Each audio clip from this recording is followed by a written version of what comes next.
ஒரு அழகான காட்டுல ஒரு யானை குளத்துல குளிச்சுட்டு ஃப்ரெஷ்ஷா தன்னோட வீட்டுக்கு போயிட்டு இருந்துச்சு.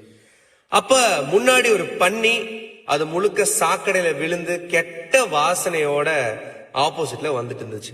இத பார்த்ததும் யானை தன்னோட வழிய மாத்தி வேற வழியில போக ஆரம்பிச்சிச்சு.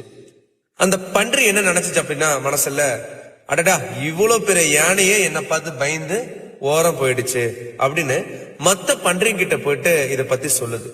கொஞ்ச நேரத்திலேயே இந்த கதை யானை பண்ணிய பார்த்து பயந்துட்டு போயிடுச்சு அப்படிங்கிற கதை மொத்த காடு முழுக்க பரவிடுச்சு. இதை கேட்ட மற்ற யானைகள் அந்த யானை கிட்ட கேக்குது, நீ உண்மையாவே பண்ணிய பார்த்து பயந்து பாதையை மாத்தினியா அப்படின்ட்டு. அதுக்கு அந்த யானை சிரிச்சுக்கிட்டு என்ன சொன்னுச்சு அப்படின்னா, ஆமா இங்க கேட்டதெல்லாம் உண்மைதான். நான் குளத்துல குளிச்சுட்டு வரும்போது எனக்கு ஆப்போசிட்ல வந்த பன்னி சாக்கடையில விழுந்து வந்திருந்துச்சு. சோ அது வழியே நான் போயிருந்தேன் அப்படின்னா கண்டிப்பா அந்த சாக்கடை நாற்றும் என் மேலேயும் வீசி இருக்கும். அதனால நான் பாதையை மாத்தினேன் அப்படின்னு அந்த யானை சொன்னிச்சான்.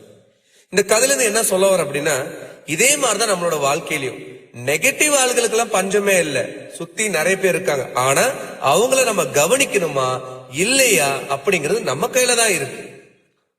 ஒரு நெகட்டிவ் தாட் நம்மளுடைய முழு நாளையே கெடுக்கும், ஏன் முழு வாழ்க்கை கூட கெடுக்கும். ஆனா அதே மாதிரி ஒரு பாசிட்டிவ் தாட் நம்ம நாளை அழகாக்கும், நம்ம வாழ்க்கையை அழகாக்கும். அதனாலதான் சொல்றேன், யானை மாதிரி இருங்க. நெகட்டிவிட்டி வந்தா வழிய மாத்துங்க, ஆனா மனசே இல்ல.